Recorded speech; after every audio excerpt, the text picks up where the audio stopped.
नमस्कार मित्रांनो, ठरलं तर मग या महा एपिसोडच्या भाग 2 भागामध्ये आपण बघणार आहोत की सायली आणि अर्जुन हे हॉस्पिटलमध्ये आलेले असतात। तर सायलीला डॉक्टर चेक करतात। तर सायलीचे जे काही प्रेग्नन्सीचे रिपोर्ट आहे ते निगेटिव्ह येतात। तर ते रिपोर्ट पाहून अर्जुनला मात्र खूपच आनंद होतो आणि तो सायलीचे अभिनंदन करतो। सायली सुद्धा अर्जुनचे अभिनंदन करते। तेव्हा लगेच डॉक्टर म्हणत असतात की आओ, प्रेग्नन्सी ही समजल्यानंतर सर्व जोडपी हे आनंद व्यक्त करत असतात, मात्र तुम्ही असं एकच जोडपं आहे की प्रेग्नन्सी हे रिपोर्ट निगेटिव्ह आले आणि तुम्ही तर आनंदाने उड्या मारायला लागलात।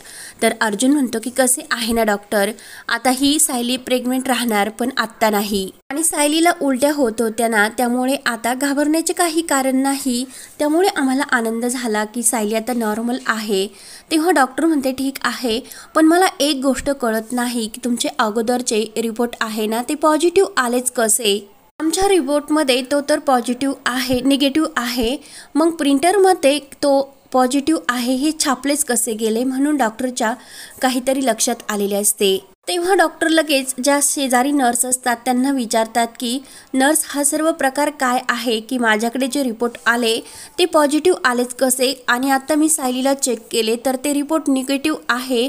तेव्हा त्या नर्स सांगतात की मॅडम, मी त्या दिवशी ड्युटीवर नव्हते, दुसऱ्या नर्स होत्या। तेव्हा डॉक्टर विचारतात की कोणत्या नर्स होत्या आणि त्या दिवशी कोणत्या नर्स आहे त्यांना लगेच माझ्याकडे बोलावून घेऊन या। तेव्हा त्या नर्स बोलावून आणण्यासाठी जातात। तर डॉक्टर हे अर्जुन आणि सायलीची माफी मागतात, कारण आमच्यामुळे तुमचे जे काही रिपोर्ट आहे ते बदलले गेले आणि हे आमच्या स्टाफच्या चुकी म्हणजे हलगर्जीपणामुळे झाले आणि जे कोणी हे केले ना त्यांच्यावर कडक असे ॲक्शन घेतली जाईल। तेव्हा लगेच सायली म्हणत असते की डॉक्टर, हे रिपोर्ट ज्यांच्याकडून चूक झाली ना, माणसाला प्लीज तुम्ही नोकरीवरून काढू नका, कारण माणूस आहे, चुका तर होतच असतात। तर सायलीचे हे वाक्य ऐकून अर्जुन सुद्धा खुश झालेले असतात आणि डॉक्टर सुद्धा। त्यावर अर्जुन हसूनच सायलीला म्हणतो की देवी सायली, चला आता आपल्याला निघायचे।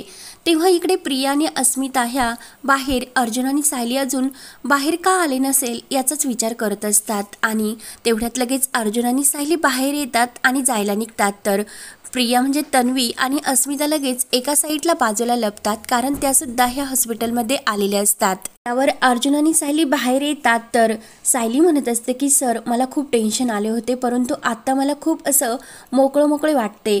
तेव्हा अर्जुनला काहीतरी संशय आलेला असतो आणि तो सायलीला म्हणतो की मी सायली, तुम्ही येथेच थांबा, मी 1 मिनिटात आतमध्ये जाऊन येतो। म्हणून अर्जुन परत हे हॉस्पिटलमध्ये जातो। त्यावर इकडे तन्वी ही अस्मिताला म्हणत असते की अगं, कुणाला तरी विचारावं लागेल नक्की डॉक्टरांच्या कॅबिनमध्ये अर्जुन आणि सायलीला त्यांनी काय सांगितले असेल। तेव्हा अस्मिता म्हणते की अगं, ती नर्स आहे ना जिने रिपोर्ट बदलले ती।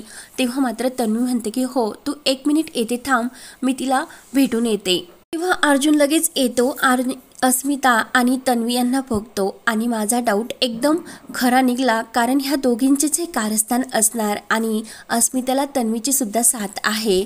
तेवढ्यात अर्जुन तेथून निघून जातो। तर लगेच ती तन्वी आहे ना, त्या नर्स तिला भेटत नाही आणि तेवढ्यात ती नर्स मागून आलेली असते आणि तन्वी म्हणते की ही बघ तीच आहे। तेव्हा अस्मिता म्हणते की चल ना, मग आपण लगेच भेटू त्यांना। तर लगेच तन्वी म्हणत असते की अगं, इतकंसं काम आहे, मी जाते, तू तोपर्यंत येतेच थांब। तेव्हा त्या दोघी त्या नर्सकडे येतात। नर्स विचारतात की काय झाले मॅडम, तुमचे तर काम झाले होते, तुम्ही परत मला भेटण्यासाठी का आलात, काय झाले। तेव्हा तन्वी म्हणत असते की अगं, जिचे रिपोर्ट आपण बदलले ना ती तर डॉक्टरांना भेटण्यासाठी आज आली होती, मग डॉक्टरांच्या कॅबिनमध्ये नेमकं डॉक्टरांनी त्यांना काय सांगितले असेल। अस्मिता म्हणते अगं सांग ना गं, सायली सुभेदार इथे कशाला आली होती। तेव्हा लगेच इकडे अर्जुन बाहेर येतो। सायली विचारते की अर्जुन सर, काय झाले होते, काय आठवलं तुम्हाला, तुम्ही परत आतमध्ये का गेला होतात। तेव्हा अर्जुन म्हणतो की ज्या कामाचा मला डाऊट होता ना ते काम माझे पूर्ण झाले आणि ह्या सर्व मागे कुणाचा हात आहे हे सुद्धा मला समजले आणि ह्या सर्व कारस्थानामागे अस्मिता ताई आहे आणि तिच्यासोबत ती तन्वी, ह्या दोघींनी मिळून हे प्रेग्नन्सीचे सत्य खोटे रिपोर्ट त्यांनी बनवले आणि आपल्याला त्यांनी बरोबर हँडल केले। तेव्हा लगेच सायलीला तन्वीचे नाव ऐकून आणखीनच धक्का बसतो। त्यानंतर इकडे त्या नर्स ह्या तन्वी आणि अस्मिताला सांगत असतात डॉक्टरांनी मला कॅबिनमध्ये बोलावले होते आणि त्या माझ्यावर खूपच ओरडल्या, कारण मिसेस ज्या सुभेदार आहे ना त्यांचे रिपोर्ट हे माझ्याकडून चुकीचे गेले आणि हे सर्व तुम्ही मला करण्यासाठी सांगितले. मी तुमच्यासाठी 2दा रिपोर्ट बदलले, त्यामुळे आता इथून पुढे प्लीज तुम्ही मला काही करण्यासाठी सांगू नका, कारण माझी नोकरीसुद्धा जाऊ शकते, कारण मॅडम माझ्यावर खूपच असे संतापलेले आहेत. असे बोलून नर्स ही बाजूला निघून जाते आणि नर्स बोलून गेलेली असते की 2दा रिपोर्ट बदलले. तेव्हा मात्र तन्वी ही टेन्शनमध्ये येते आणि ह्या अस्मिताला बिंडोकला जर समजले नाही तर चांगले होईल. तन्वी म्हणते की चल आता आपण निघूयात. अस्मिता म्हणते की 1 मिनिट थांब. ती नर्स काय म्हटली की तिने 2 रिपोर्ट बदलले, मग एक रिपोर्ट तर सायलीच्या प्रेग्नन्सीचा होता, मग दुसरा रिपोर्ट कशाचा होता?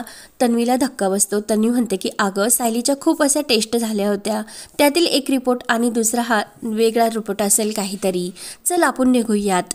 त्यानंतर इकडे अर्जुन हा सायलीला सांगत असतो की माझा हा अंदाज खरा ठरला, त्यामुळे आता मी जे सांगतो ना तेच करायचे. त्यावर सायली विचारते की सर आपण नेमकं घरी गेल्यानंतर काय करायचे? अर्जुन म्हणत असतो की सायली आणि तन्वी आणि अस्मिता आता बाहेरच येतील, त्यामुळे आपण हे सर्व बसून कारमध्ये बोलूयात. तेव्हा सायली आणि अर्जुन हे गाडीमध्ये बसतात. तर इकडे तन्वी म्हणत असते की अस्मिता चल आता घरी गेल्यानंतर त्या दोघांचा मस्त असा काय होईल ते तुला बघण्यासाठी तेथे असायला नको का, म्हणून त्या दोघी सुद्धा जायला निघतात. हॉस्पिटलच्या बाहेर आल्यानंतर तन्वी अस्मिताला सांगत असते की तू एसटी स्टँडच्या मागे जी गल्ली आहे ना तिकडून जा, म्हणजे तू अर्जुन आणि सायलीच्या अगोदर घरी पोहोचतील आणि घरी गेल्यानंतर त्यांना तू असे प्रश्न विचार की पूर्ण त्यांना गोंधळून टाक, काही उत्तर देता येणार नाही. तर अस्मिता जायला निघते.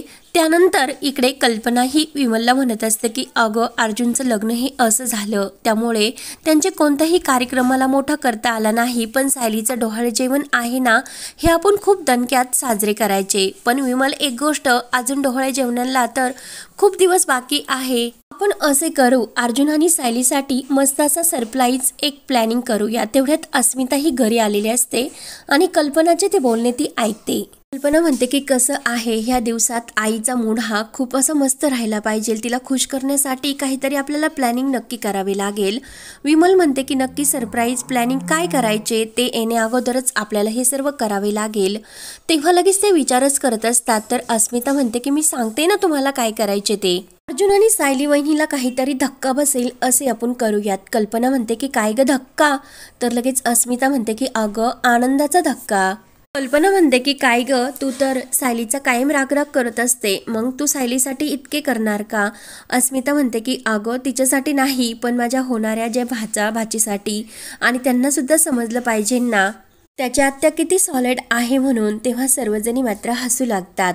कल्पना म्हणते की अस्मिता तू लवकरच तयारी कर. तेव्हा लगेच कल्पना आणि विमल सुद्धा कामाला लागतात. अस्मिता म्हणते की आता खरी मजा येईल. त्यानंतर इकडे अर्जुन आणि सायली हे गाडीत उतरून विचार करतात. अर्जुन सांगतो की मिस सायली, आता आपल्याला हे प्रेग्नन्सीचे रिपोर्ट तर खोटे आहे, हे घरी कसे दाखवायचे, त्यासाठी तुम्हाला खोटे रडण्याचे नाटक करावे तर लागेल. सायली म्हणते की अर्जुन सर एक खोटं बोललो, पण त्यासाठी अजून खोटं बोलावेच लागेल का? हे खोटं रडण्याचं नाटक मला नाही करता येणार. तेव्हा अर्जुन म्हणतो की तुम्हाला हे सर्व करावेच लागेल. तेव्हा कुठे हा प्रेग्नन्सीचा टॉपिक आहे तो बंद होईल आणि आपला कॉन्ट्रॅक्टची काही मॅरेज आहे ते सिक्रेट राहील. नंतर अर्जुन आणि सायली गाडीत बसतात. तर इकडे घरी डेकोरेशनची पूर्ण तयारी झालेली असते. अश्विन एका रिमोटच्या कार्सबरोबर खेळत असतो आणि प्रताप म्हणत असतो की अश्विन काय करतो हे तू, दे माझ्याकडे. तेव्हा लगेच प्रताप सुद्धा त्या गाडीबरोबर मस्त असा खेळत असतो. तेव्हा कल्पना म्हणते की आओ पटकन तयारी करा, आणि अस्मिता कामाला लागली ना त्यामुळे आपली तयारी ही किती पटकन झाली. तेव्हा लगेच अस्मिता नाटक करत म्हणते की आत्याला कोणी काही म्हणायचे नाही.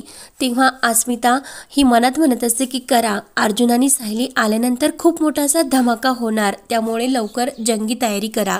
त्यानंतर इकडे रविराज हा प्रतिमाच्या फोटोसमोर उभा असतो आणि तो ह्या शहरातच आहे, मग घरी का येत नाही?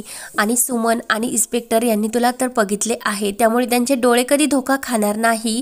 आणि तू जर आज या घरामध्ये असले तर आनंदाची ही बातमी ऐकून तुला खूप आनंद झाला असता, कारण आपल्या तन्वीचं हे विपुलबरोबर लग्न होतं.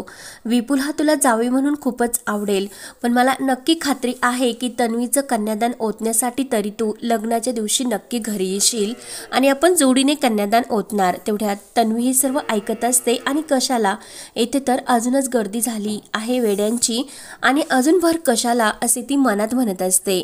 तेव्हा घरी आल्यानंतर अर्जुन सायलीला म्हणत असतो की मिस सायली, रडण्याचे नाटक कसे करायचे ते तुम्हाला माहिती आहे ना, म्हणून तो सायलीकून रडण्याचे नाटक कसे करायचे त्याची ॲक्टिंग करून घेत असतो।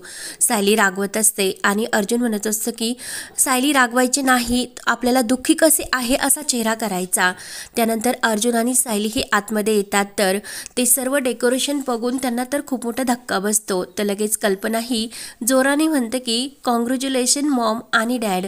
तर ते ऐकून आणखीनच धक्का बसतो। तर अस्मिता असते ती काही मॉम टू बी जे काही ह्या पट्ट्या असतात तो लगेच अर्जुनच्या गळ्यामध्ये घालते आणि कल्पना लगेच कॉंग्रॅच्युलेशन डॅड टू बी असं म्हणते आणि लगेच इकडे अस्मिता लगेच सायलीच्या गळ्यामध्ये सुद्धा ते मॉम टू बीचा बेल्ट घालते आणि इकडे अर्जुनच्या गळ्यामध्ये म्हणतो डॅड टू बीचा। अर्जुन आणि सायली एकमेकांकडे बघत असतात आणि हे सर्व काय चालले तेच त्यांना काही कळत नाही। पूर्णाई आजीसुद्धा तेथे असते आणि त्या दोघांना आनंदी म्हणजे दुःखी पाहून सर्वांना तर धक्का बसलेला असतो। अस्मिता तर खूपच खुश असते आणि हा भाग येथे संपतो।